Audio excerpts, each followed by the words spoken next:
Hello, wrestling fans, and welcome to A Slice of Time here on the WrestleNet Radio Podcast Network. I am Nate Maxon, your host. As always, some weeks I have co-hosts, some weeks I don't. Some weeks I have more co-hosts than normal, and that's the situation we are in this week. Of course, every single week we go back on this show 25 years ago in professional wrestling, talk about all the news, the notes, the rumors, the results, all the shit that was fit to dish 25 years ago. And I always have to, full disclosure, say that all of the news and notes and results that I pull are from the Pro Wrestling Torch newsletter with the fine editor Wade Keller. Got to give credit where credit is due. Yeah. This week, Fuck you, Dave Meltzer. yes, this week I am joined, of course, by my brother Aaron. Hello. You heard the host of If You Smell What the Arch is Cooking, Mr. Archie Mitchell there. Howdy, y'all. And we are also joined this week by our good friend from down Texas way, Mr. John Majewski is here with us. What is up, everybody? Once again, I'd like it to be known that at no point did Nate Maxon tell me that I would be co-hosting this with Archie. Yeah. Well, he didn't tell me either. So Can you all hear them rolling their eyes? I will try to be professional, but well, no. Just leave it there. I'll try. I'm gonna be as unprofessional as possible. I'm just kidding. I love Archie. Of course. Love you too, John. They are going to be recreating the Shane McMahon, Vince McMahon Royal Rumble evening here, apparently. Well, everybody, the cover date for this week is February the 8th, 1997. Here we go. There are no big news stories for this week, no huge headlines. Lots of little tidbits. We'll go over the TVs and the house show results. And, of course, yes, Archie, before you ask, we have a couple of weeks of independent results. Yes. To share with everybody this week. So we'll go through that. But Maybe let's start. Crap. What's that? Hoping asshole crap makes his return. Asshole crap, yes. Makes his big return in Biloxi or whatever. I guess we'll start with WCW, talk about Monday Nitro. It was February the 3rd on TNT live from Memphis, Tennessee. Hulk Hogan came to the ring with Ted DiBiase and Vincent to open the show. Hogan said he had heard Roddy Piper would be there tonight. He said if Piper had the guts, he would face him even defend the NWO title against him. Hogan said he would beat him right in the middle, just like he did last time. And then Tony Schiavone said Piper was not in the arena yet. Of course, we are continuing the Hogan-Piper saga here, headed towards Super Brawl in 97. The first match of the show, the Ultimo Dragon beat Ray Mendoza Jr., who I think we have decided was one of the Villanos, right? Has to be. Wasn't decided. He is. I mean, okay. He was a Viano. Right? I think we discussed this on one of the other shows, John. But do you remember this when he came out as Mendoza? Like, I just remember I told the guys I remembered watching it being like, "Who's this old Mexican dude that they just pulled out of nowhere that I've never seen before and never heard of?" I didn't even realize at the time. It was like Luchador number 7. Change the mask, take it off. Whatever. Right. What I never understood though, same outfit as when he was a Viano, except they had the shirt covering up the 4 or the 5 that was on the waistline, and as he progressively wrestled, the shirt rose and you saw the number. So it was like, what a dead giveaway. You know? Well, stupid me, I didn't catch it. I think he was 4. Yeah, I think he was 4, yeah. Then Glacier beat Billy Kidman in 2:05. Not 2:05 live, just in 2 minutes and 5 seconds. Good cover. Yeah, people actually watched this. Yes. Right. Ice Train beat La Parka after a splash. You know, you read some of these results and you realize that when they weren't wrestling each other, the luchadors were just glorified jobbers. Yeah, Did you say this was from the Mid-South Coliseum? Yes. Okay, obviously I remember this because we reviewed this show on my show, but this is like one of the weirdest wrestling cards in the history of wrestling ever. Oh yeah. Weird. Like this happened. Like somebody put these things together. Well, the first thing that I was actually about to say something when you were like, he beat him in 2:05. Like, all right, guys, I'm gonna give y'all 2 minutes. Go make us a masterpiece. And then when they came back, they're probably like, damn it, y'all went 5 seconds over. I was talking to a kid that works for me. He is 22, I believe. And he's a wrestling fan now. Obviously, when this shit was happening, he wasn't even born yet. Okay. Right. So what he knows pro wrestling is like the John Cena era on. Okay. So for him, as you get older, trying to wrap your brain around this, that somebody hasn't experienced what you experienced, it's kind of like us not experiencing Bruno. Right. That to this kid, Hulk Hogan and Ric Flair are like Bruno. Right. And John Cena Exactly. is like Hulk Hogan, you know. That's his mentality. And I told him they should go back and watch some old stuff. And I gave him a few different suggestions and et cetera, et cetera. And two of the things that he brought back to me were very interesting. He said, firstly, it's amazing to me how little wrestling is on these wrestling shows. Because if you look at it now, the what they watch now, what they're into now, every match is like 15, 20 minutes. They don't have the 3 to 7 to 8 minute TV matches that we had back when we were young. Right. And the other thing he said was a lot of talking. There's a lot of talking. And I was like, yeah, you know, you're right. You know, and I don't like I said, it's interesting to see that perspective from someone. But let's be honest. And you know why it was? Oh, sorry, Arch, go ahead. Well, no, my point was going to be our announcers actually had to tell a story during the match to help the match get over. You understand? It wasn't just Ric Flair and Hulk Hogan doing their job. Jim Ross had to put them over. Now we got Michael Cole telling us about his cat getting stuck in the tree last week. You know? It was also the fact that he said there was a lot of talking. Right? Say, well, it's because, I don't know, the guys were good at it. And the reason that there was not just match after match after match is because people had good ideas. Right. And they could actually, you know, write a television show instead of just have, because the wrestlers now it's fucking insane how athletic they are. I'll never knock a professional. Well, I should say I'll never knock a professional wrestler, but like I'll knock the WWF or WWE for their creative, but the guys are fucking insane. See, now I will agree with Aaron to a certain extent. Yes, the guys are very athletic, and these guys are killing themselves with a lot of the moves they're doing nowadays. But if you watch a standard episode of Monday Night Raw, 3 of the 6 matches on the card almost look identical. In the high flying, arm drag, fake pinfall, hit the finisher, kick out. You know what I mean? Same with AEW. Yeah. It's a repetitive same moves over and over again. Where back in our day, which I'm showing my age, you didn't, even if it was a 2-minute match, it would not repeat later on. Yeah. You know what I mean? If Rey Mysterio won the match with a Huracan Rana, you didn't see the Huracan Rana anymore that night. Right. And first off, let me say, don't worry, Archie. 73 isn't that old. But as I go on, one thing, you know, you're talking about every match. I was listening to Hogan one time, and he's talking about when he was wrestling Warrior, and Warrior wants to take it home at like 5 minutes. And he's like, "No, brother, we're main event mania. We got to hit 10 to 15." Right. Like 10 to 15 now is like that's like the entrance card. Yeah, I mean. And I think a lot of it now, you know, when the business went full blown open doors and we're entertainment, we're not pro wrestling, all that yada yada. Fans aren't the same, and you know, because I was telling some guys who are in their, you know, they're maybe some late teens, even to like early 20, maybe mid 20 guys, and I was like, y'all don't realize like when we watched wrestling, we weren't, oh, how would I book it? Or, oh, I would have done this, whatever. So now they constantly have to, like, you can't have a worse match. And now the bar's set so high because I know y'all are all in the back discussing what you're going to do. Right. You know, when we were watching it in our heyday, it was, I mean, back then they didn't discuss it as much because you still had heels in one locker room and face in another. Right. Because the chance someone got back there, you couldn't see them together.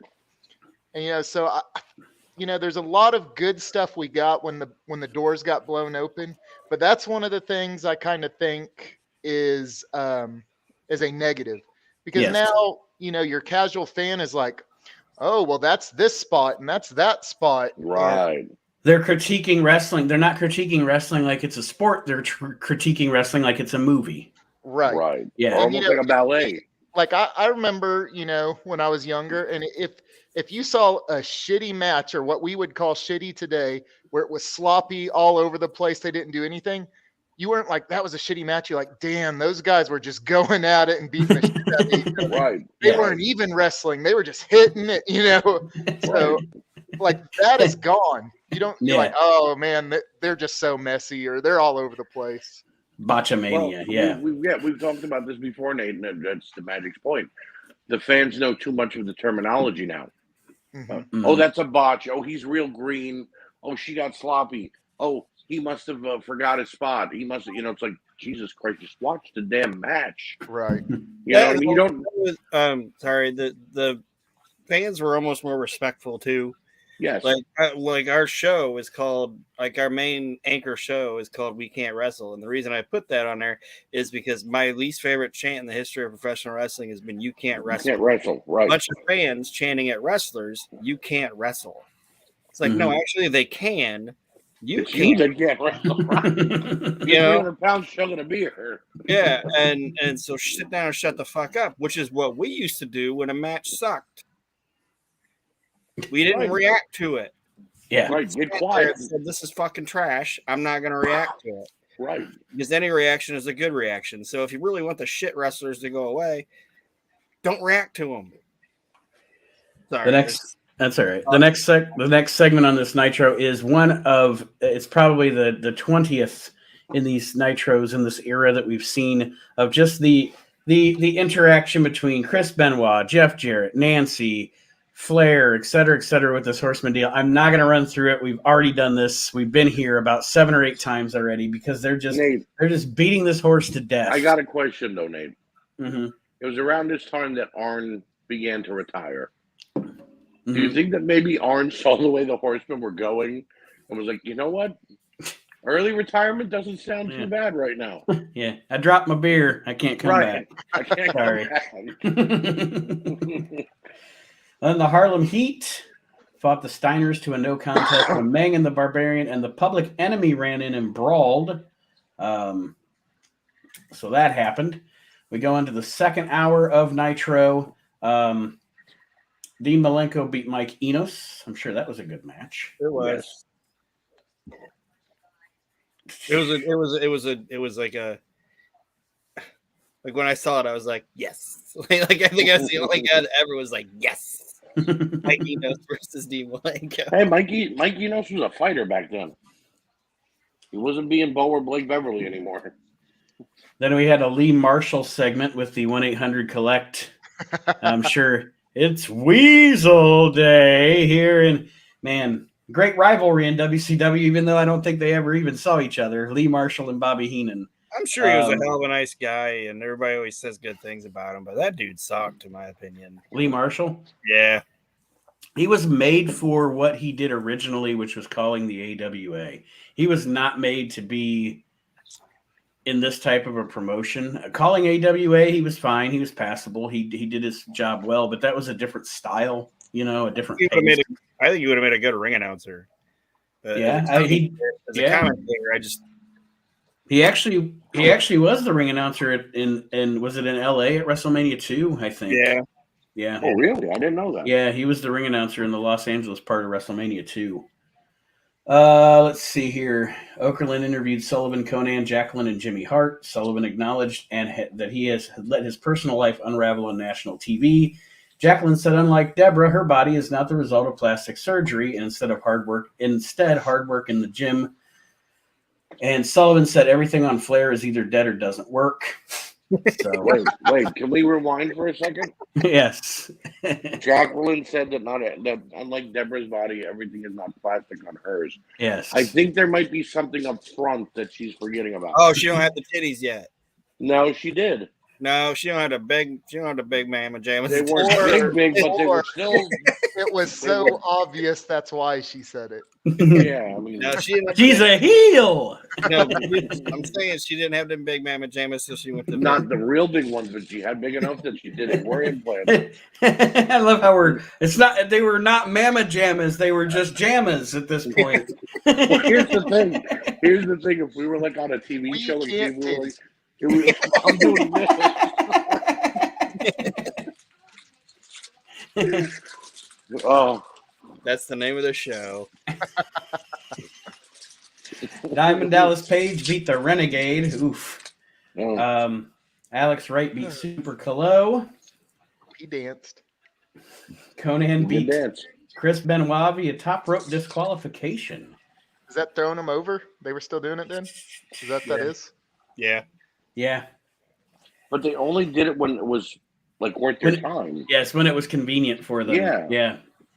We just talked about the dog collar match at Hostile City Showdown in '94 between Pitbull and Taz on Reliving the Extreme, and they had it set up where they could do the 4-corner deal or a pinfall, and I'm just like, this is stupid and confusing. You have to pick one. Mm-hmm. Right. That's you like, can't have both.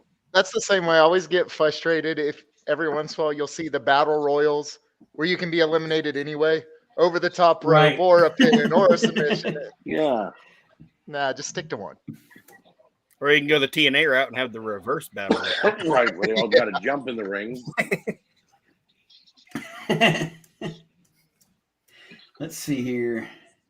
And then the last match on the show, Jeff Jarrett beat Steve McMichael via countout. And once again, of course he did. We just keep beating the McMichael Jarrett thing to death. That was the main event. Yes, because the show ended with the segment between Piper and Hogan. People in Memphis didn't even want to see Jeff Jarrett versus Steve McMichaels. Yeah, but we talked about this when I don't know if you were on the show and we talked about this. Yeah, I remember. Memphis is like Canada. If you're from there or worked there, every time you go back, they fucking love you.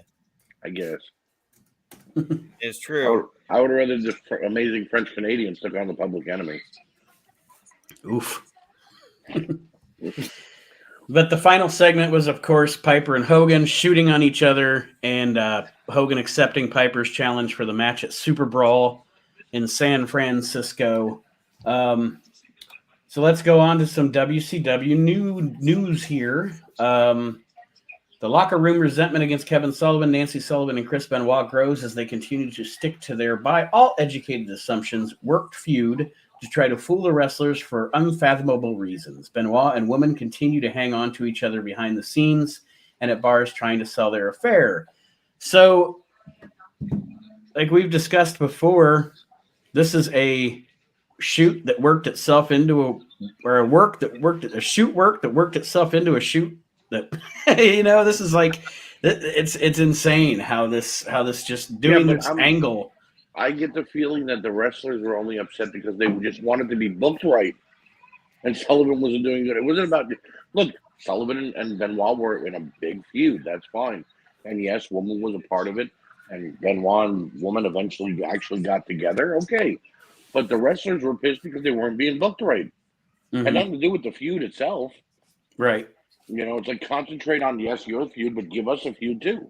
Unless we're going to get La Parka versus Ice Train every week. Rey Mysterio Jr.'s knee injury was re-examined and surgery was recommended. After all, he will likely skip surgery and wrestle with a knee brace. And this later comes back to haunt him in his career, not having the surgery. Because he's had nothing but knee problems pretty much through the rest of his career. Anytime you've ever seen Ray not be in action or be out of the ring for an extended period of time, it's always a knee thing. And I mean, obviously his style contributes to that, but it's also something you don't hear anymore. Like a wrestler being, I'm not going to have my surgery. Usually it's the WWE or whatever company going, you're having that surgery. Mm-hmm. You know what I mean? I'm assuming in a lot of ways, it's a good thing because now guys don't have to worry about their spot or whatever. Mm-hmm. But yeah, that's I never hear that anymore. It's just somebody being like, "Nope, I'm not gonna have it." Mm-hmm.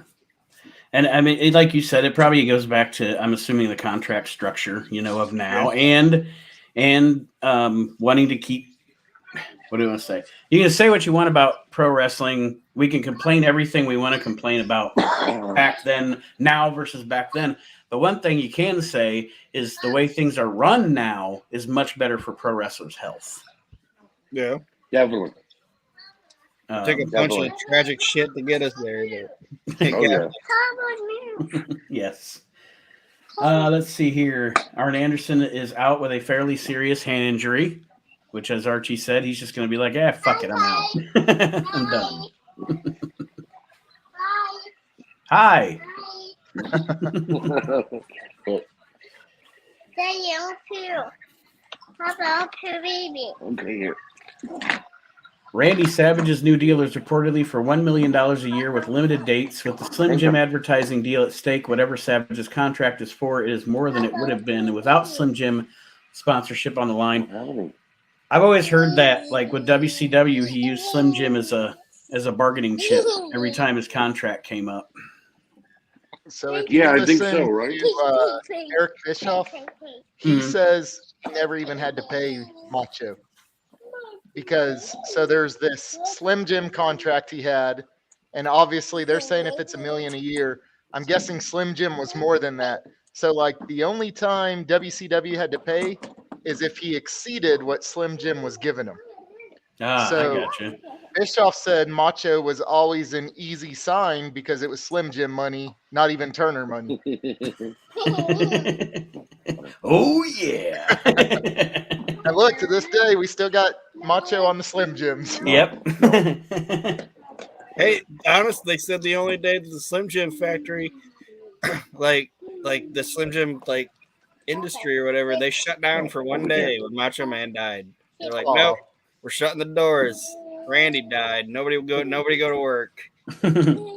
R.I.P. Macho Man. They didn't do that for Bam Bam or the Ultimate Warrior, did they? Let's see here. That's pretty much it for WCW news. So let's see here. Little WCW on the road. All right. Ooh, we might get the Gambler and Joe Gomez. The WCW on the road's fun because if you don't say it's WCW on the road, you don't know if it's indie results or WCW on the road. Right.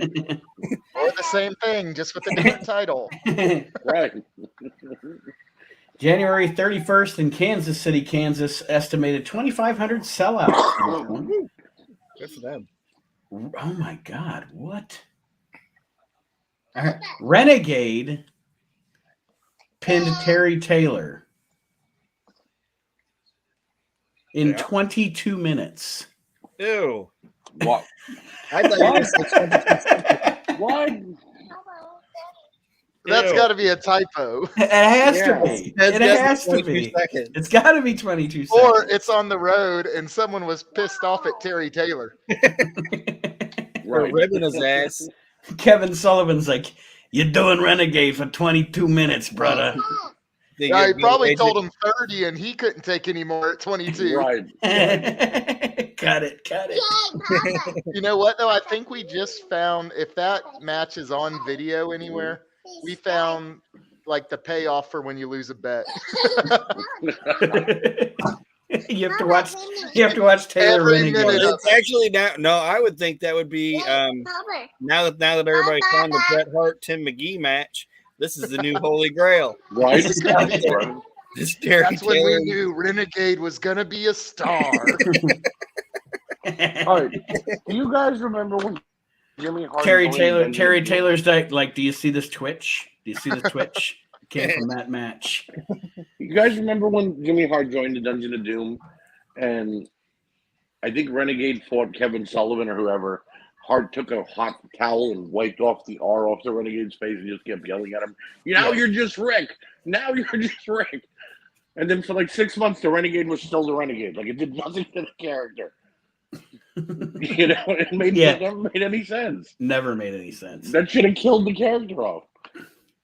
That it killed the guy. Sorry. Well, it did. Six and Vincent. So X-Pac and Virgil beat High Voltage when Six used a loaded boot. Why does the NWO have to use a what? In 48 minutes. 48 minutes, yeah. Hold on, guys. I had to do it. I looked up this match, and this is, who knows, random guy who's writing reviews on house shows. So I don't know who this is. But this is the notes on that match. This match took forever to start, and man, did it start boring. The crowd even began to shout boring after a while. When it's all said and done, not much of a match, Renegade won. At one point, Terry Taylor tried to leave, but someone in the crowd convinced him to go back.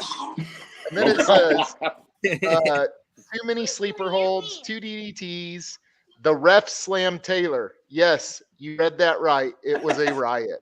And that's the whole notes on it.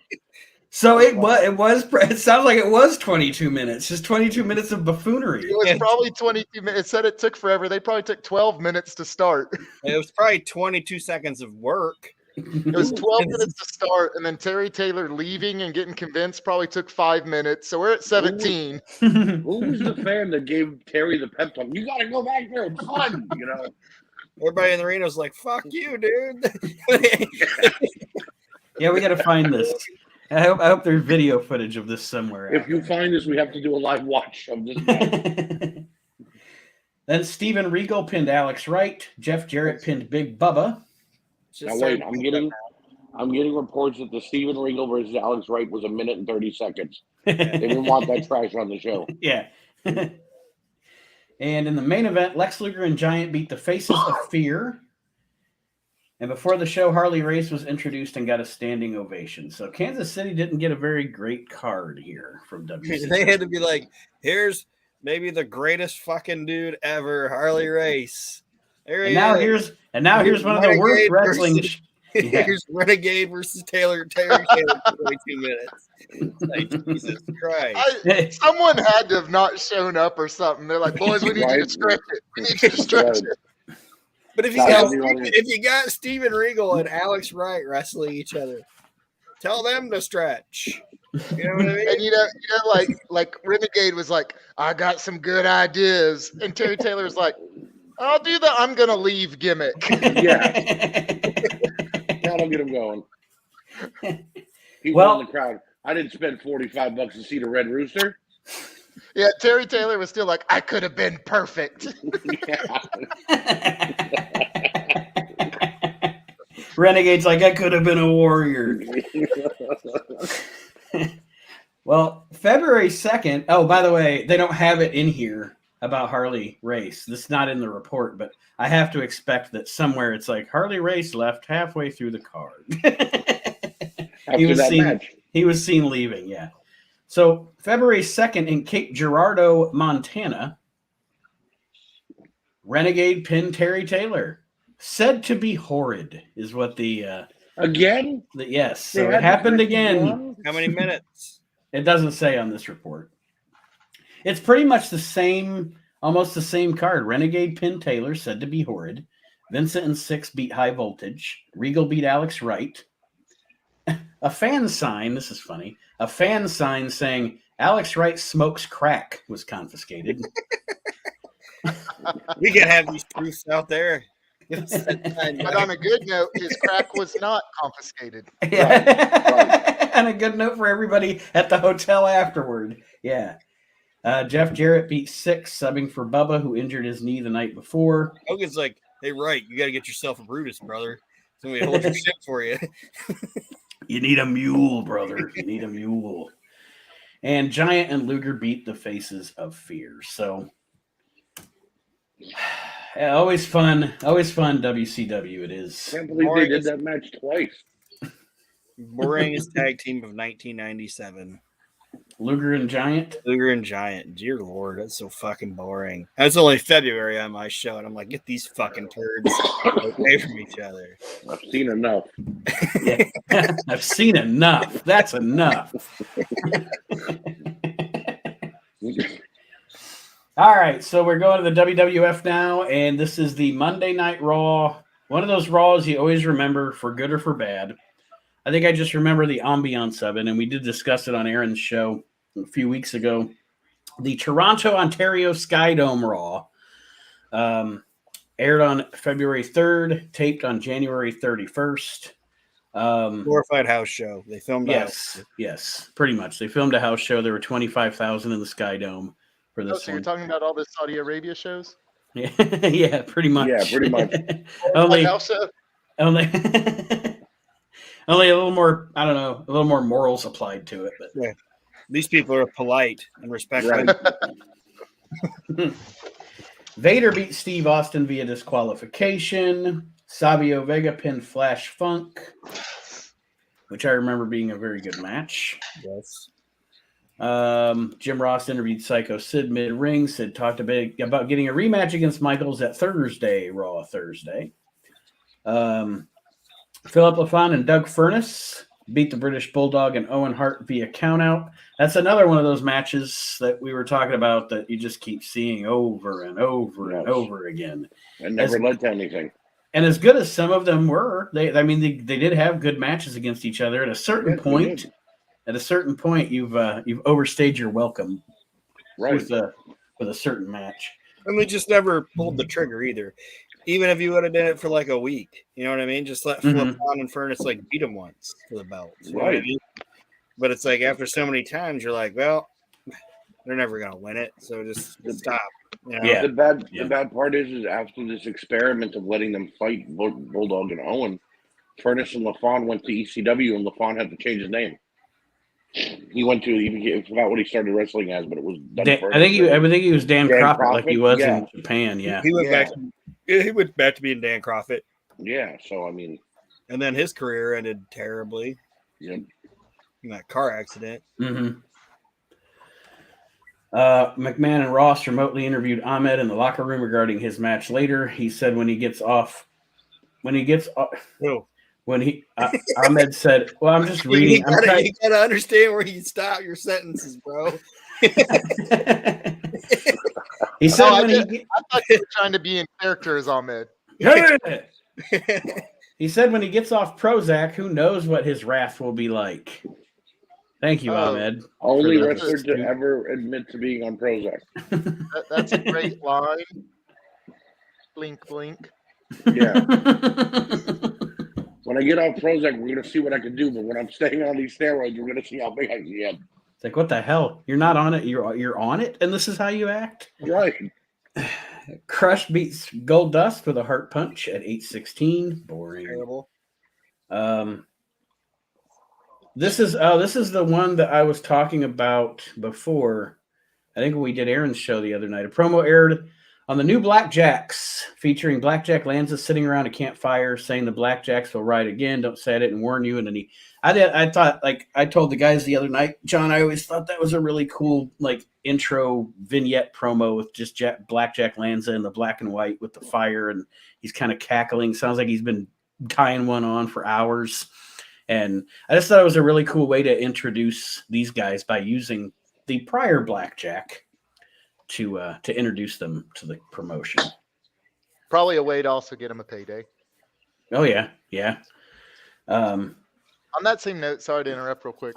Mm-hmm. I miss the introduction vignettes. Those are so cool. Right. Yes. Like I remember watching Jeff Jarrett for like what seemed like 3 years before he ever wrestled. That's JFF, walking around Nashville with, ironically, Miss Jacqueline. Yeah, and Ronnie P. And Ronnie P. Gossett. Ronnie P. Gossett, who's probably going to come in, and then Vince got to look at him and was like, nah. He can manage the Godwins. That's what he can do. But yeah, he and you know, you're right. Him trying to get into like the record label, and they won't let him pass because they don't know who he is, and yeah. They showed a clip of Tiger Ali Singh earlier that night signing his WWF contract. Yuck. What a waste of money, that guy. They signed him to a big freaking deal in 97 too. Like he was going to be everything they could do to get him to fucking quit, and he wouldn't do it. And all they kept saying, he's going to be the next Bret Hart. When? Yeah, when? In what alternate universe is that going to happen? I watched a match. Nate knows about it because he's seen it too. It's that fucking, I think it might, I don't know. Oh, is it Capital Combat or whatever? And he's fighting Gilbert. All right. Mm-hmm. And Gilbert kicks Tiger Ali in the back of his thigh, like kicks him in his thigh, and Tiger Ali sells his neck. Like he kicks him in the leg, and then Ali goes, ah. It's like, what the fuck? And then before the match, it's funny because before the match is funny too, because Tiger, like Jim Ross is like, tonight we're gonna see Tiger Ali Singh face Gilbert. Like he really messed up. He's like, I'm sorry, Gilbert. And Lawler's like, what's the difference?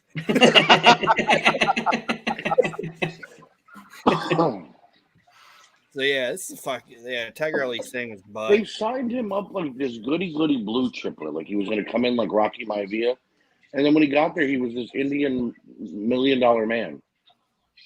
So it just never made any sense.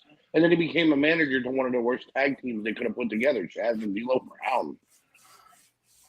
The only thing that guy ever did that popped me was when he said, "What's a Drew Carey?" That's the only thing. Remember too, like when they cut him or whatever, he had like a big lawsuit. He sued them or something. Because he tried to sue him because he got hurt, and he didn't even get hurt in their ring. He worked like an indie show. It was a crazy amount too. I gotta look it up. Yeah, he got hurt like at an indie show that I don't even know if he had permission to work in, and the fucking ring was wet, and he fucked his ankle up, and then tried to sue the WWF because they wouldn't pay for it. Like he didn't even get hurt in our ring. Well, it's like that whole class action lawsuit they tried a few years ago where all those guys tried. It's like they're just throwing names in there that never worked there, and they wonder why it didn't work. You know, they wonder why the judge threw it out. It's like, this is ridiculous. It's a clown show. And how is it just the WWF's fault that you chose to be a pro wrestler and got hurt while you were wrestling? Right. Yeah, it says he tried to sue him for $7 million. And that was then, too. Not even like now, $7 million. Right. Oh, God. $7 million. I always, you got to think about it. Like, what's more outlandish, the characters or the actual people?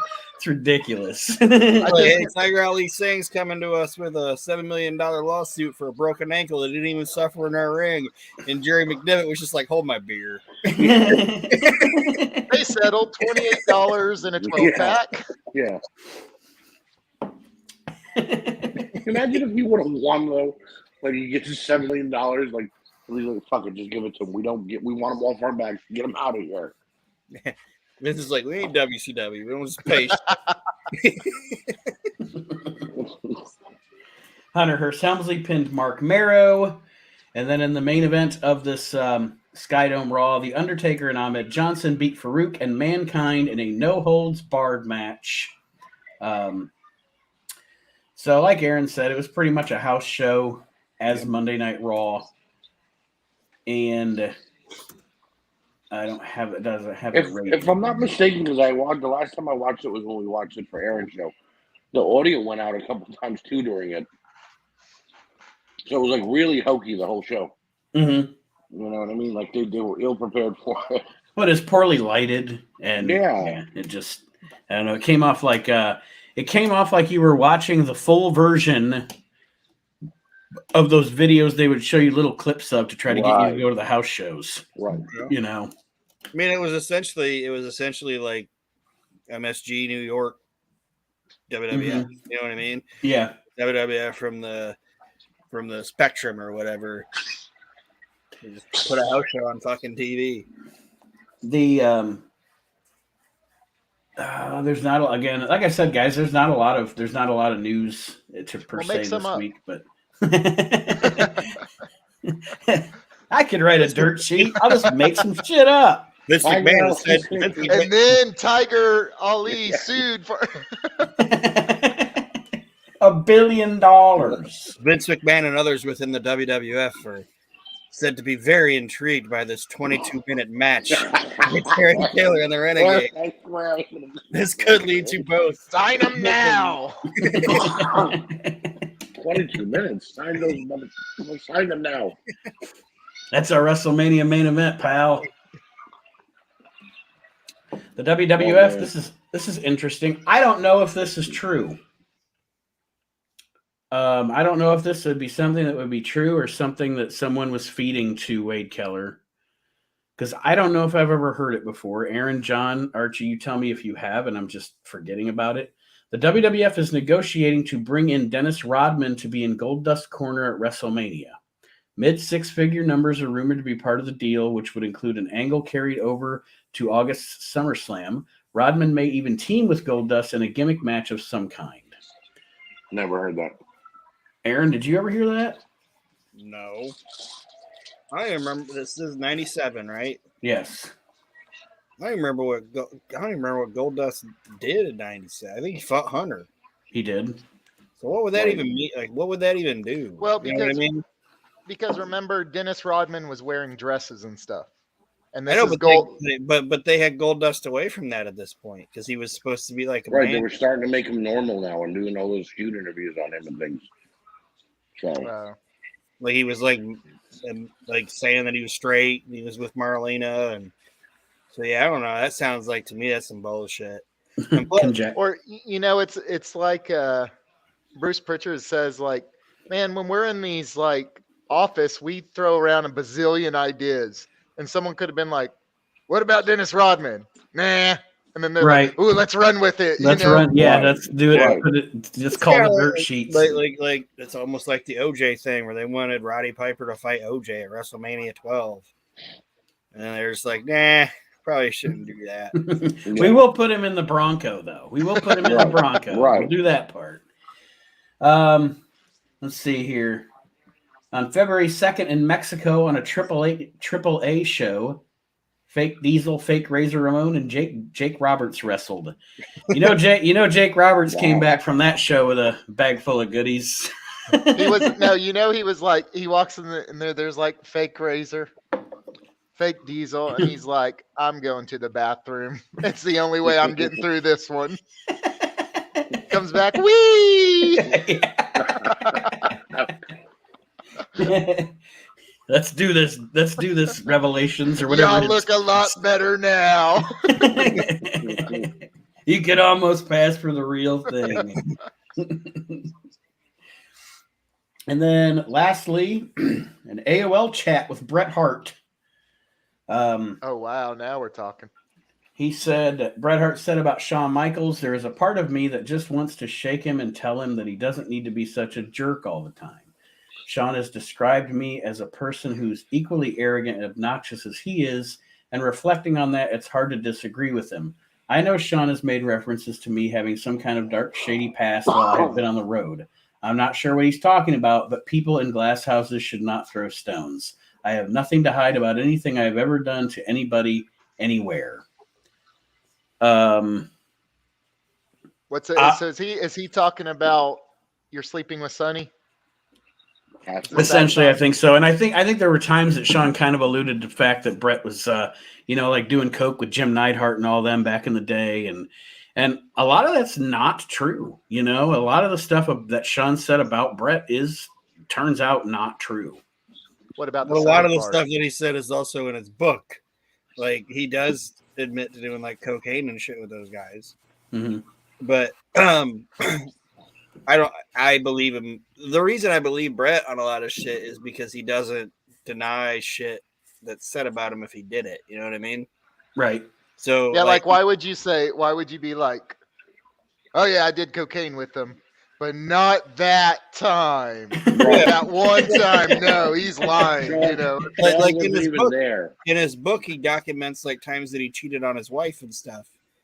Like to the point where he said when his ex-wife read the book, she was like, I have no idea who you even are.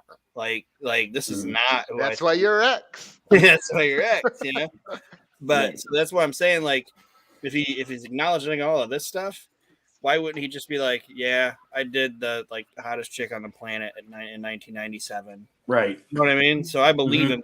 And Sunny, she's listed all the wrestlers she's ever banged. She's always just like, I didn't do Brett.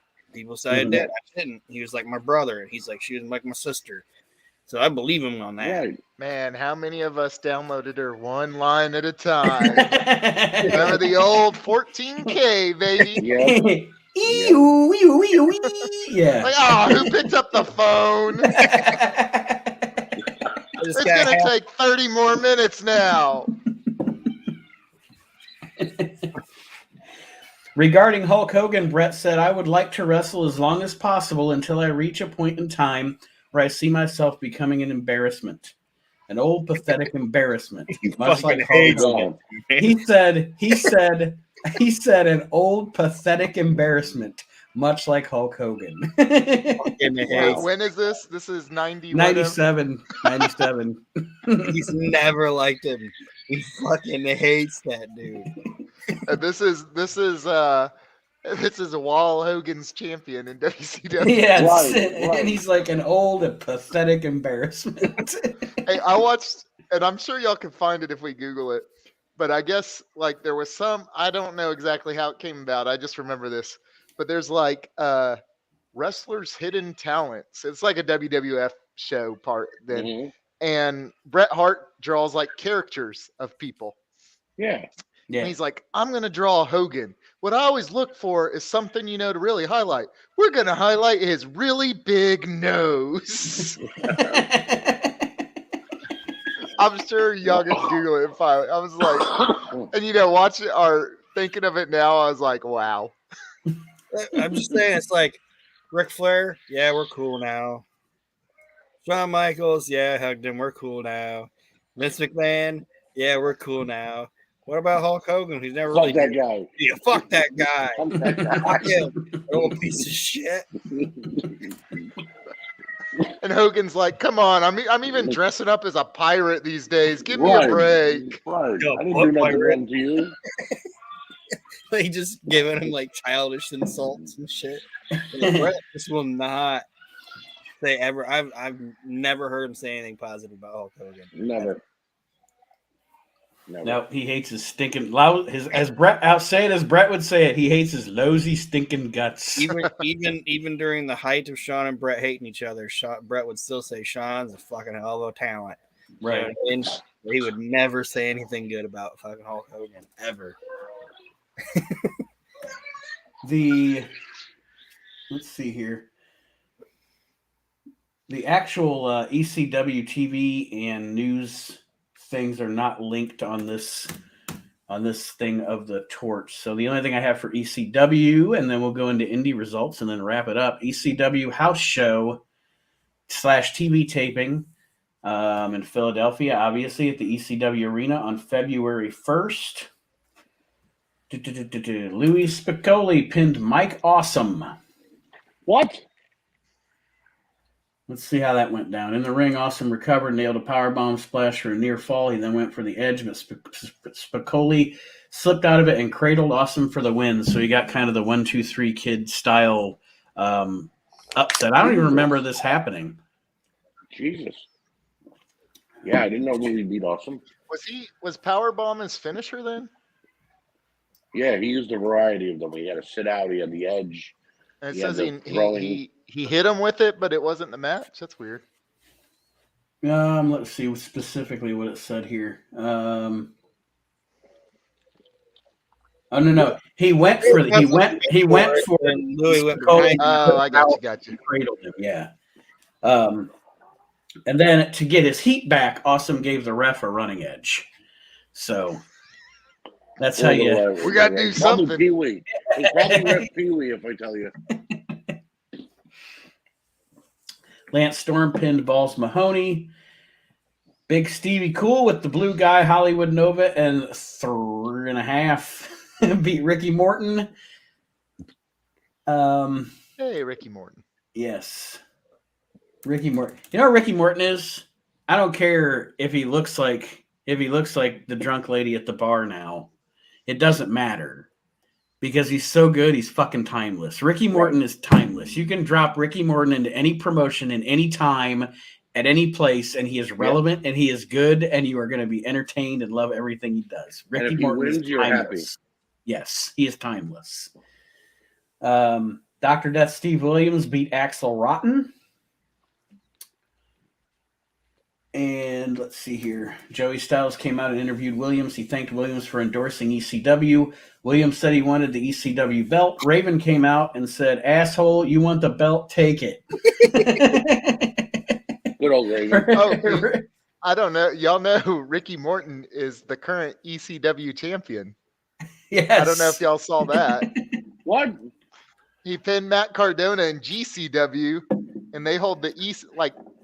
I forget what they call it. It's a title, yeah. So Ricky Morton at 65 years old is still in ECW. Oh my God. Raven and Williams then went at it. Todd Gordon came out and told the ref to get in the ring because he was declaring the match an official title shot, and then Raven pinned Dr. Death Steve Williams to retain the ECW title. With obviously chicanery with the BWO there. You're forgetting about the main event. Terry Taylor versus the Renegade in a full anywhere ECW street fight. Yeah. That went 45 minutes. The Renegade just threw Terry Taylor from the Eagle's Nest. We're taking this shit on the road. This is a match. I could have been perfect.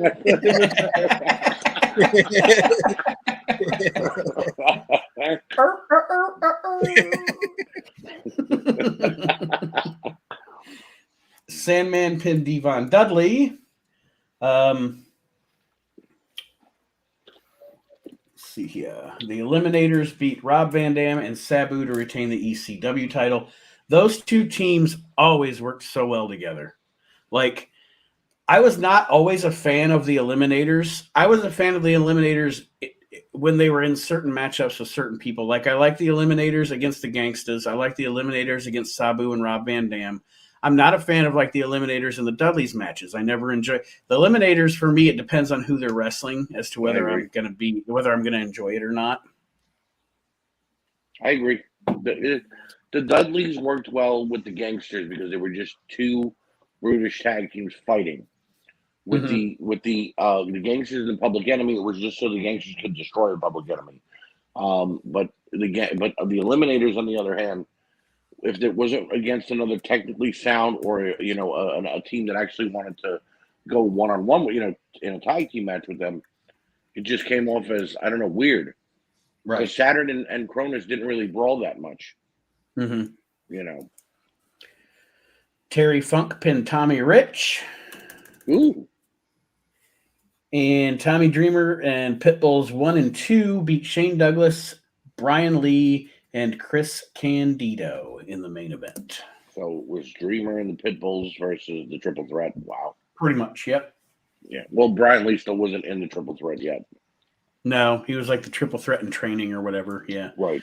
It sounds like a pretty good little show. I didn't enjoy it. Yeah. And I love the bluntness of Raven. You want the belt, asshole? Come and get it. And take it. You know what made it better though? Taylor. Renegade. 22 minutes. Can they top it? Can they go 23? And the crowd doesn't even cheer. All we hear all night during that match is, "You can't wrestle. You can't wrestle." I don't care what we're talking about. That will now be my statement no matter what. You know what made it better? Taylor Renegade, 22 minutes. Next time, Magic, I swear, the next time they ask me, what's your like, favorite matchup? Renegade and Taylor. You ever heard about Renegade and Taylor? Taylor, yeah. You ain't seen nothing yet, son. It was awesome, man. At one point, Taylor was going to leave, and one fan talked him back into it. And then the ref slammed Taylor. And then 2 nights later in Missouri, that one fan was there again. And this time he was like, leave. Just do it. Go, please go. And Taylor was like, Nobody tells me what to do. And Renegade was like, and somehow Nick Patrick understood him. You guys okay with taking 5? Sure. Okay. And then, I mean, all that's left to do is the indie stuff, and then we'll be done. Sounds good. I'll be right back. Be right back.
Aboard the Disney Bundle. Your left, blockbuster hits with Disney Plus. Then Hulu for laughs and drama. Next, nonstop sports with ESPN Plus. All aboard the Disney Bundle. Upgrade your entertainment with Disney Plus, Hulu, and ESPN Plus for just $13.99 a month. Guys, it is time for Bad Signs. Here we go.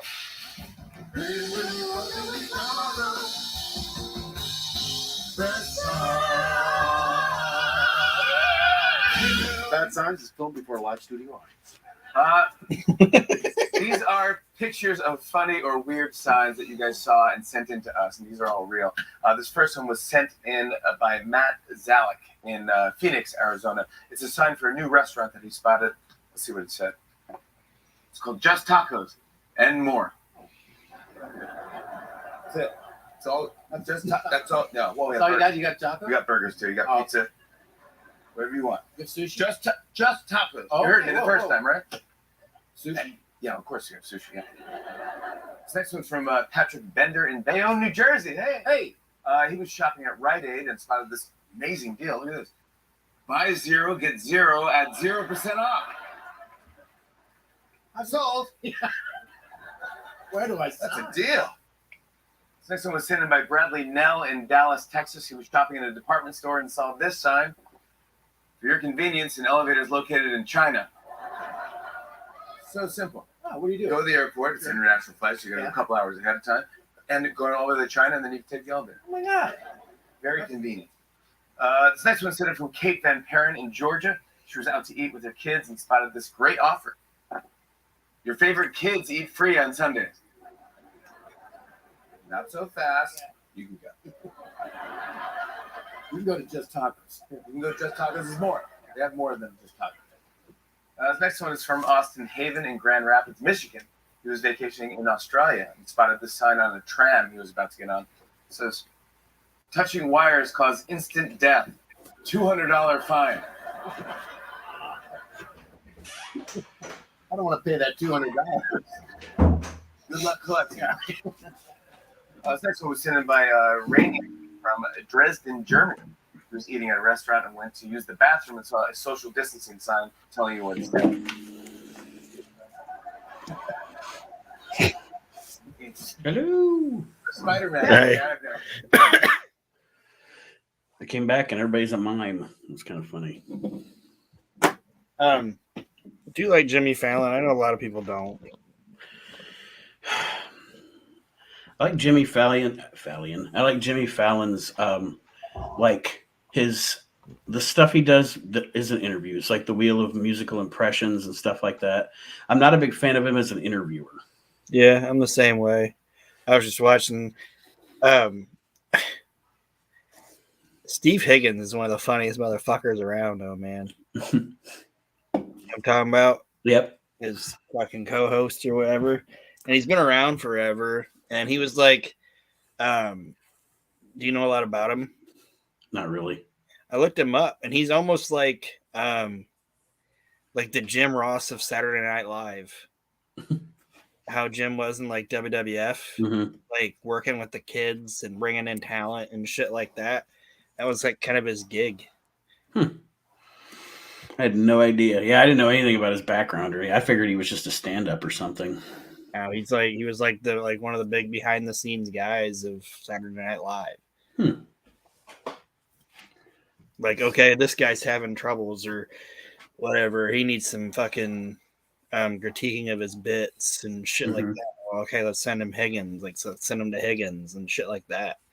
But the guy, he's actually pretty interesting. He knows like everybody. It's fucking insane.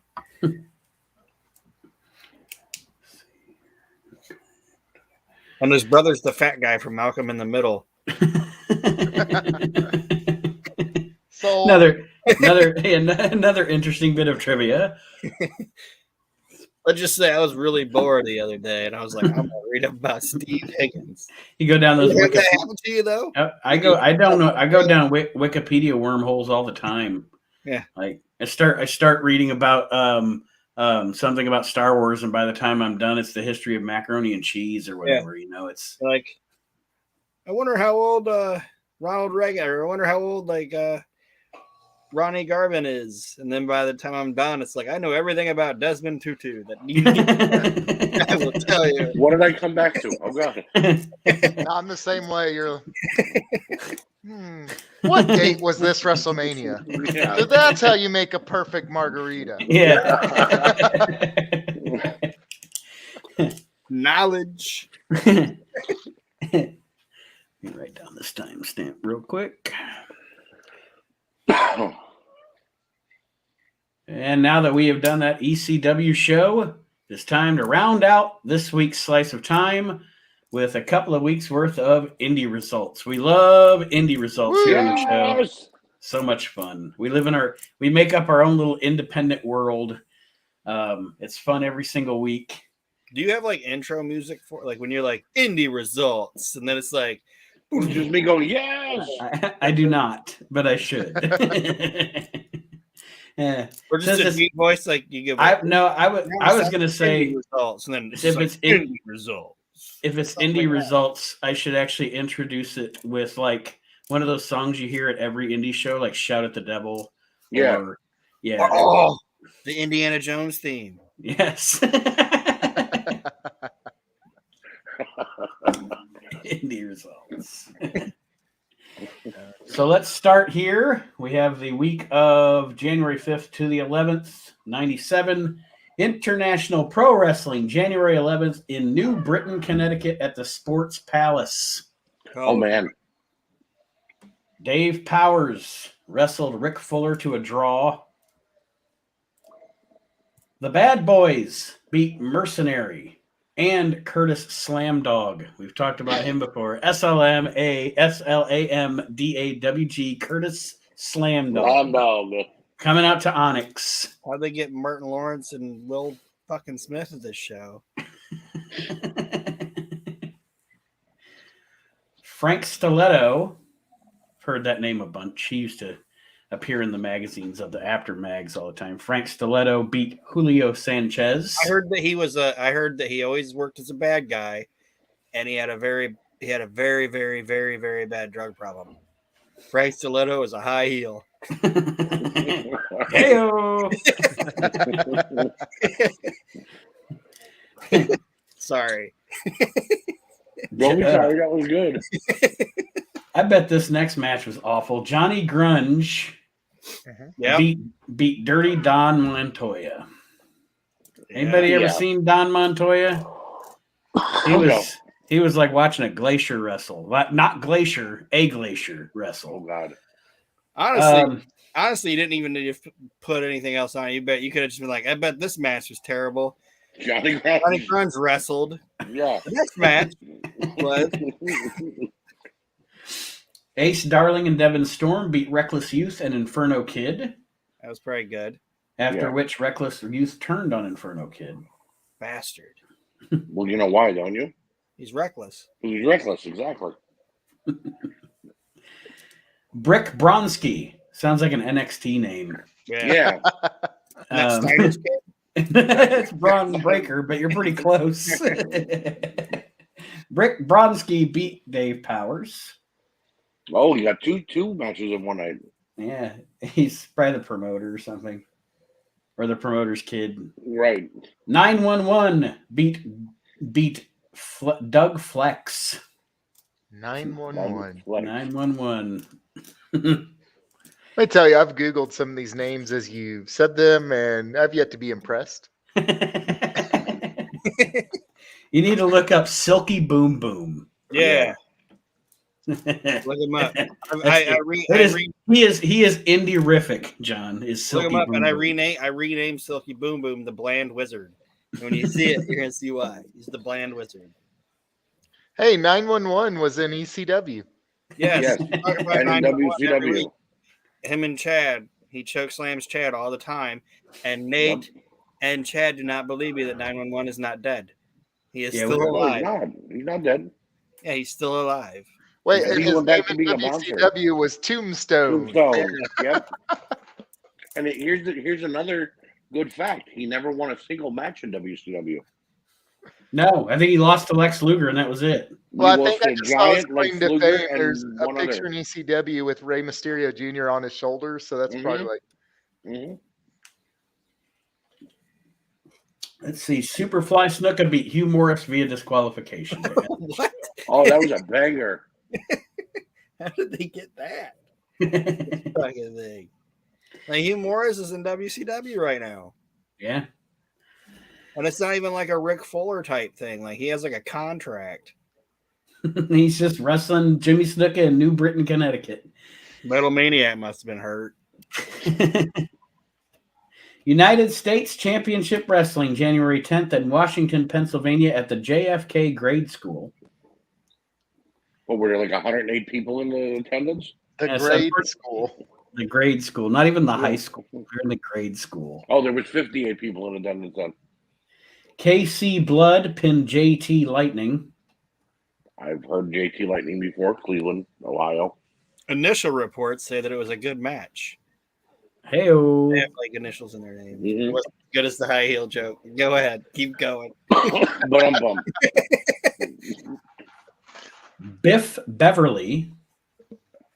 He's the like mentally challenged Beverly brother. Right. Hi, I'm Biff. I'm Biff. Pinned Crow. What? I don't know, from Mystery Science Theater 3000. I don't know. In the robot from Mystery Science Theater. Well, it's because Biff, you know, he at first he was kind of a loser, but then he got like, you know, he went. back from the future and got a little book that had all the wrestling results. So he All knew the ending exactly results. what Crow was going to do, and that's how he beat him. So what you're saying is Biff went back in time and put a little money on the Cubbies. Exactly. I'm gonna make like a tree. Get out of here. Nasty Nick Crane and Primetime Todd Taylor beat the Hangman and Buzz Beverly. So I'm assuming Buzz and Biff were a tag team. Yet on this show, Buzz Beverly and Biff Beverly are in separate matches. Or Buzz looked a lot like Biff with a mask on. It was that Bruce Cobance. Hangman Bruce Cobance. No, probably not. He probably couldn't even get booked on this. Dynamite Dean pinned Lord Zoltan via disqualification. Lord Zoltan. That dude's been around forever. He still wrestles. Yeah, forever. What is he, like 80? It's got to be. I think he's Danhausen's dad. He's now working as Dadhausen. Yeah, Dadhausen. He is Dadhausen. I like it. Zoltanhausen. I think Dadhausen is fantastic. Very, very old, very evil. Like Vince McMahon.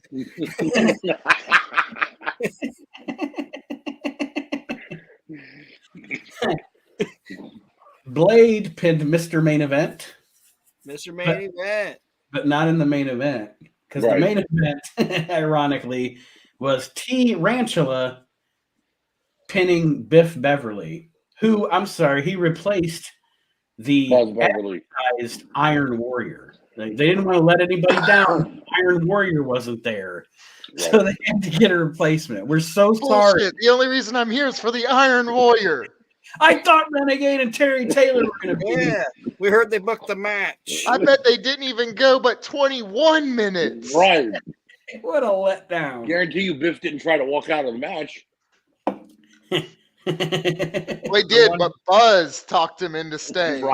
Right. You don't have to compensate me for my ticket, but I want my 50-50 or my ticket, but I want my 50-50 raffle money back. Right. Speaking of 50-50 raffle, I was at an independent show once. It's the only wrestling show my dad ever took me to. I think it's the only wrestling show my dad ever went to because Dad does not like wrestling. But they did this 50-50 drawing, and it was for like this children's hospital thing or whatever. And usually when it's like a child's thing, the person ends up giving the other money back. Right. They donate it back, right. This dude didn't. Like, he took the money. What a heel. He was the best heel of the night. The audience just booed the shit out of him because he walked Screw away. you, little Johnny. The winner of the $275 50-50 is Bert. Bert is from the same county here. Bert, what are you doing with the money? I'm paying my rent. Fuck you all. Yeah, this dude just walked away with the money and the fucking building lost. I don't care about Tiny Tim and his legs. Right. He's like walks out. The show sucks. Also, But I'll never forget that. And then the main event was Virgil versus the Honky Tonk Man. Okay. And Virgil came out during intermission and was like, Virgil's in the ring to sign autographs for $10. And this old lady was like, Virgil can wipe his ass with my $10. Oh man, that's fine as long as you pay the $10.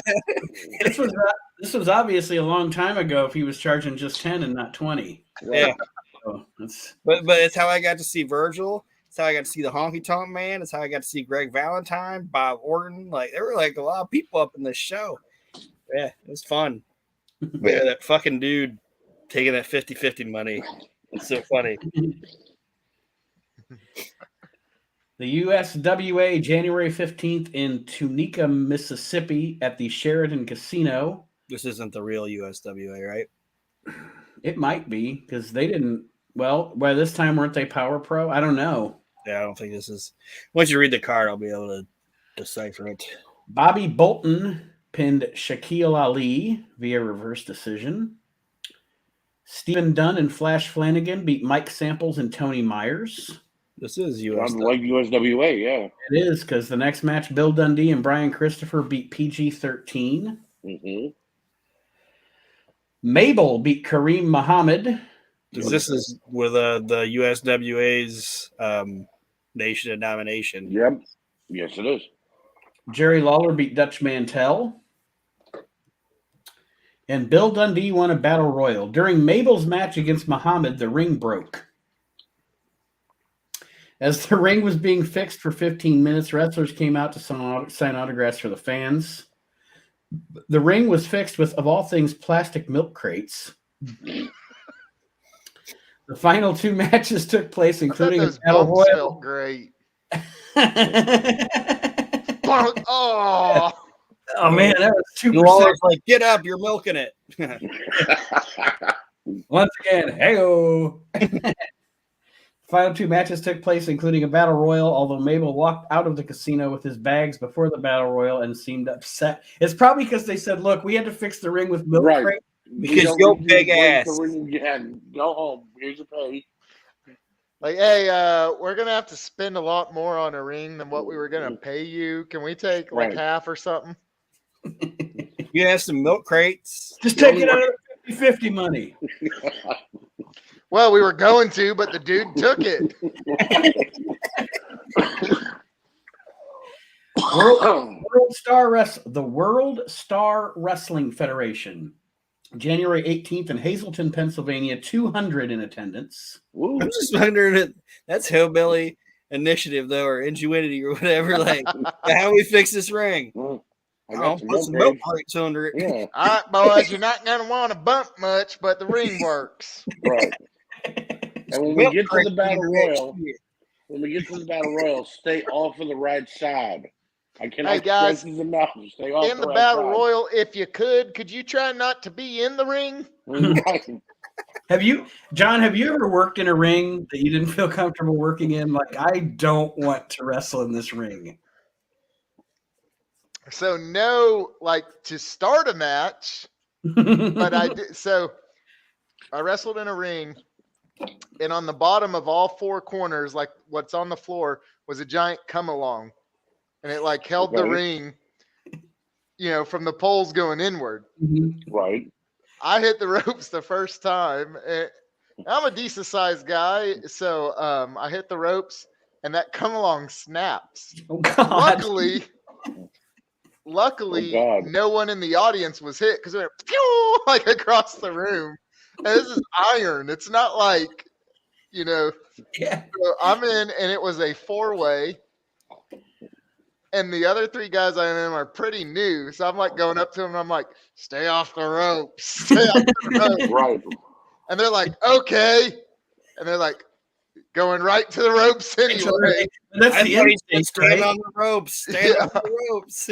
Watch my plancha. Watch this. Oops. So there was that. But luckily I've never been to a ring. Like I've heard horror stories about, the boards on the ring, there's a hole in them or something. So.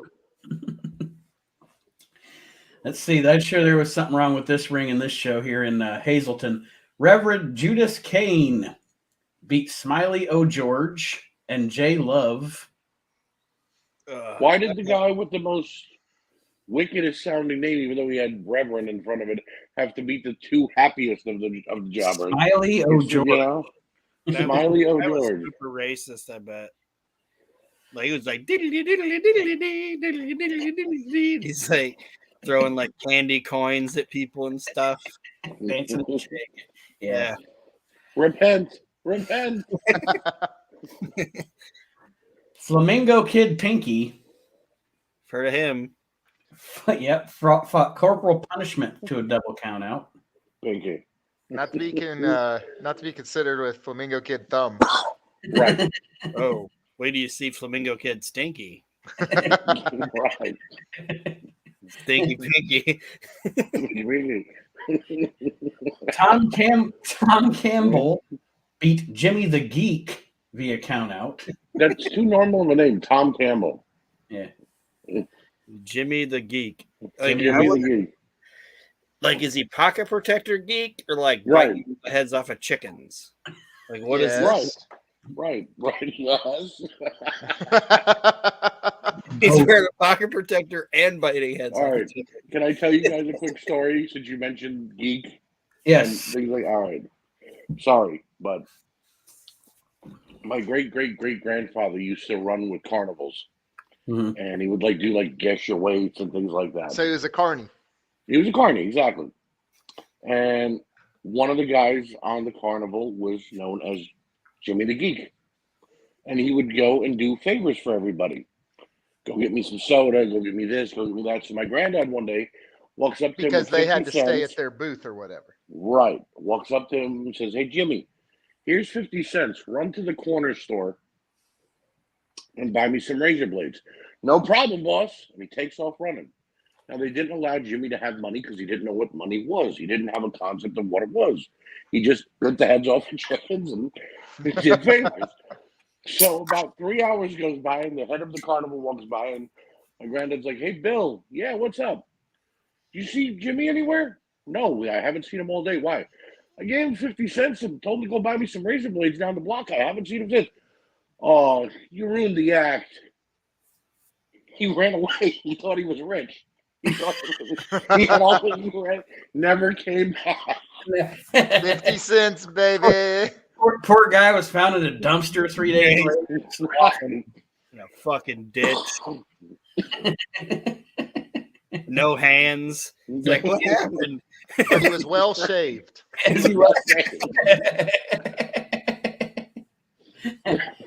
Next match on the show, Afa pinned the Mad Russian. Ooh. Gross. Afa in 1997. That'd be rough. Ugh. I'm sure they didn't do much. Couple of headbutts. Yeah. Sean Foley pinned the Stranger. Terminator 2 pinned Perfect Creation. That's a really great sounding indie name, Perfect Creation. But it should be a tag team name. Right? Right? Gino Caruso pinned the Slasher. I had to look it up. Alpha was 55 at that time. Yeah. He probably looked 90, though. Let's be honest. Hey, but if you know Alpha, that's the same he's looked like he was 30. So touche. Right. 55 isn't old. I'm just saying, like, work rate is like, ugh. I mean, that's like what Goldberg, right? Isn't he like 55? Yeah. Yeah, and then like I'm looking at Goldberg and like, work rate, Of course, Goldberg still looks like jacked and stuff. Alpha never looked jacked. But Goldberg looks better now than he did in '98. Yeah. Let's be honest. Probably because he ain't working so much. True. One match every 8 months. Either. Tahitian Warrior. No, a lot of warriors. Those warriors from Tahiti. A lot of warriors. And the Hungarian Barbarian beat the Lumberjacks in a non-title match. Well, why didn't the Lumberjacks get a title match? Or were they the champs? No, they were. Yes, they were the champs. They come after the Monty Python thing. I'm a lumberjack. It was supposed to be a title match, Aaron, but it got axed. Wah, wah, wah, wah. Yes, that's my gimmick. It's mine, fool. This is the dad joke edition. I guess I'm just useless now. Bye.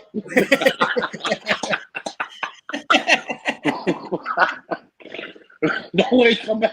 Oh, wait, I thought you were very Tank Dicker Harry could do my job. Jimmy the Geek. That's it. I'm out of here. I demand my 50 cents now. No, stay. No, wait, you could say, wait, I thought you were Terry Taylor. Go ahead, go walk away. Ringside Wrestling, January 18th in Hudson, New Hampshire at Lions Hall, 175 in attendance. Wrestling at this point has not moved, apparently, past its racist gimmicks. Oh. Because in the first match, Manuel Labor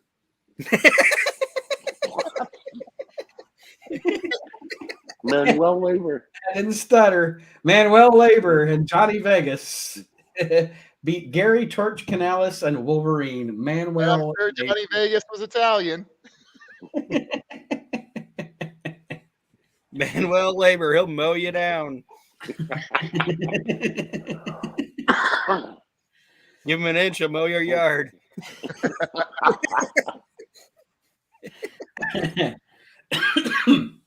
Rip Morrison pinned Chad Thunderstorm. Captain Chad Thunderstorm. Chad Thunderstorm. Maybe. Chad. Never met an Indian named Chad. Captain USA beat New American Bob Evans. He's known for his sausage break. If Manuel Labor gets his green card, he'll be New American. Well done. Really well done. I'll see myself out. Thank you. And just like that, he's back in. He's showing you why he's the best.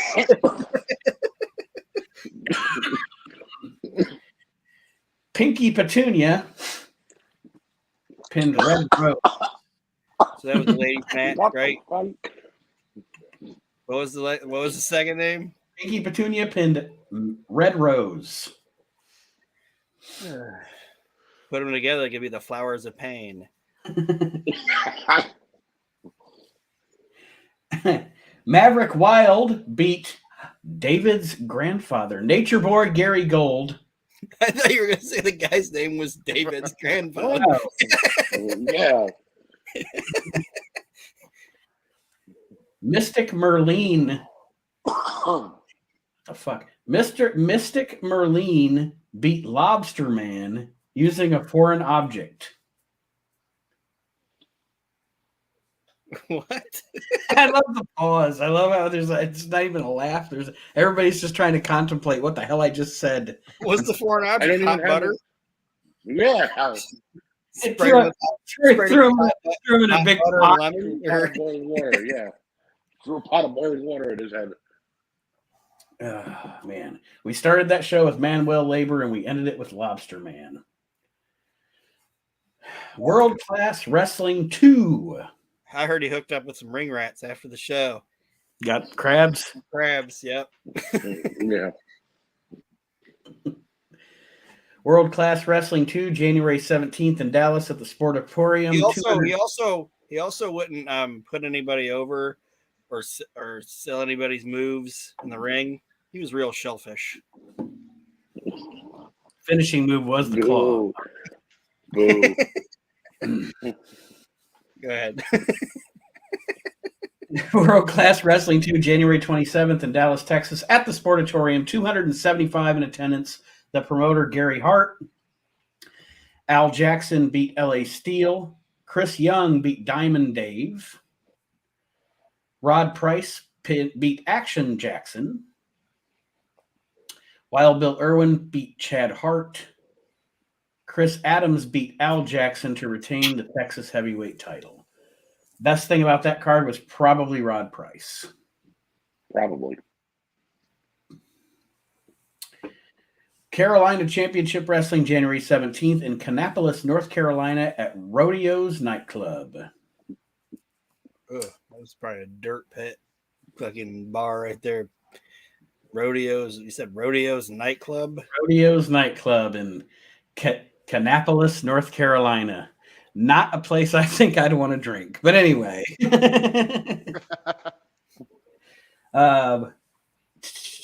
Dave Osborne pinned Nick of Time. We've talked about him in the past. Old Nick. Yes, hate him. Tim Jackson beat Kevin Kirby. I wonder if the guy that lost this has like a wife beater gimmick. L.A. Stevens beat Will Shooter. He will. What you gonna do if she leaves? Will Shooter. Hey, that much. Hey, is Will a good? Is Will a good worker? Will's a shooter. He's a shooter. What are you gonna do if there's no bologna Alfredo on the table when you get home from work? Yeah, Will Shooter. Bologna Alfredo. That's disgusting. Where can I try some? Right. Olive Garden. I saw a thing on I forget where I probably Facebook today, but it was a meme and it said when someone is at Olive Garden and said my compliments to the chef, and it shows like a guy waving from the kitchen, but his head's a microwave. I love when people defend Olive Garden too, because it's always saying the breadsticks are good. Damn it! Yeah, they got endless salad. Fuck off. Sweet Dreams beat The Mercenary. I wonder if Sweet Dreams came out to the Eurythmics song. Probably. The Ring You know they Lords. did. The Ring Lords beat Scotty Piper and the Rebel. Scotty Scotty. Scotty Piper. Rowdy Scotty Piper. I was gonna say you almost had us fooled, but there's no such word as Scouty. So Scouty Right. Scotty Piper. Gave it away. That It's wrestling. There can be, brother. Mad Max and Willie Clay and Rodeo Tony. Rodeo Tony. Rodeo Tony. Like, all right, Tony, we got to come up with a name. I like rodeos. Didn't you notice I was wearing assless chaps? Wear a cowboy hat, Rodeo Tony. I've done had my head stepped on 7 times. That bull ride's too dangerous. I need to go to wrestling. Yeah. And they beat the Spoiler. Obviously not the Spoiler, but the Spoiler, the Cannon, and the One Man Posse. One man posse. Gary Royal and Pez Watley and Michael Nimmons. I didn't even know Pez Watley was still wrestling in '97. Neither did he. They beat David Isley, the Big Cheese, and Colt Steele. Those are some familiar Big names. cheese. Big Cheese. He's been on like 3 or 4 weeks in a row. Big Cheese. Uh-oh, the main event. Big Cheese versus lactose intolerance.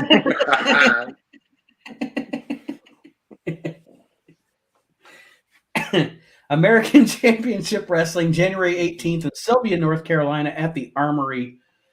Chuck Justice beat Craig Farmer. All American Todd. All American All American Todd. I don't know, Todd. It's a pretty big claim, buddy. Hi, I'm Todd. Did you serve? Is an American Todd? American Todd. He beat Billy Jack Jackson. Really? Yes, Billy Jack What's Jackson. his name? Jackie Jack Johnson. Or Jackie Jack Jackson. Jackie Jack Jackson. Yeah. Why not just go for the fucking the coup de grace and just do it? Cherokee Renegade Johnny Red Cloud. That's a long name. Cherokee Renegade Johnny Red Cloud. Renegade. Uh-oh. No Terry Taylor here. He fought Barry Taylor. He beat Jerry Jailer. He was a correctional officer. It was the gimmick. Wait a second. So Red Cloud fought who? Johnny Red Cloud fought Jay Eagle to a double countout. So it must have been like the Cherokees versus Iroquois or something. Right. This was a battle of the Indians. Dang. So who won? Cherokee Renegade Johnny Red Cloud. Renegade, 22 minutes, brother. Right. And he beat who? Heard? He beat Johnny Eagle. Jerry Jailer. No, who did he beat? He beat Johnny Eagle. Johnny Eagle. Yeah, when Johnny Eagle left, walking down the aisle, there's just a trail of tears. He's got a can of Coke. Somewhere in Indian is crying. Yeah, over in concessions. Look at him. Because he doesn't have enough money to buy a hot dog. Yo, fucking piece of shit. You just have to throw in the fucking piece of shit at the end as the exclamation point. It's like, oh. It's like, oh, I was going to try to go to the hotel, but they didn't have any reservations. All right, Rick Martel. J.D. Sullivan and Ricky Rocket beat Terminator Rex and the Carolina Heartbreaker. I hope Terminator Rex's whole gimmick was he was a robot. Or a They giant never man. usually are. Which, by the way, John Cena's first gimmick, he was a cyborg. Yep. My favorite thing Cena did before he got to the WWE, and I wish they would have let him do it, was when he would reverse himself. When he put shit in rewind. Mm-hmm. Like, why didn't they ever let him do that on TV? That would have been fantastic. Yeah, it didn't work out for him. They should have changed it. Yeah, I know. He would have been a bigger star, I think. Definitely. Iceman Mike Murphy beat KC Thunder via disqualification. Wildman Johnson beat Abe Jacobs. And they felt the need in the parentheses to put not the original. Like we would think Abe Jacobs was still be wrestling in 1890. Which Wild? I didn't know there was a previous Wildman Johnson, but go ahead. And in the main event, the Executioner beat Rick Savage. Oh, they And just that- ripping off names. Yes. The whole show. Scotty Piper and Rick Savage.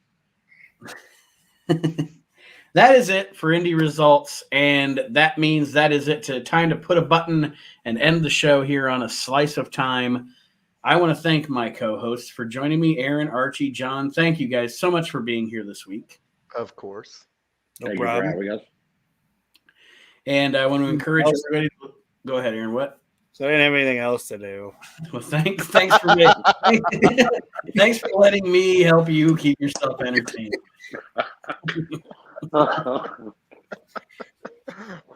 And that being said, again, thank you for joining us this week, everybody. And we will be back next week, of course, to go back 25 years in time here on A Slice of Time, the WrestleNet Radio Podcast Network. We'll see you next week, everybody. Thank you for joining us. Have a great week.